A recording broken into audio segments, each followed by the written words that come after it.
আসসালামু আলাইকুম ওয়া রাহমাতুল্লাহ।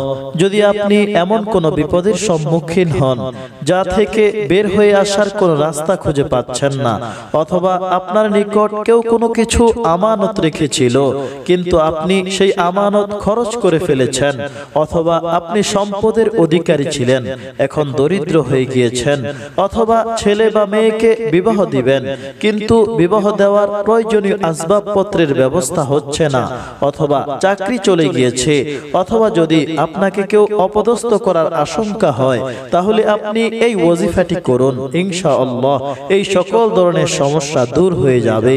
ওয়াজিফাটি কিভাবে করবেন? 5 ওয়াক্ত নামাজ অবশ্যই আদায় করবেন এবং ঈশার নামাজের পরে এই আমলটি করবেন। ঈশার নামাজ আদায় করে সুন্নাত বিতির পরে সর্বপ্রথম 7 বার দুরূদ ইব্রাহিম পড়ুন, অতঃপর 313 বার ইয়া মাজিদু ইয়া মাজিদু আল্লাহর এই নামটি পড়ুন। শেষে আবার 7 বার দুরূদ ইব্রাহিম পড়ুন, অতঃপর দোয়া করুন।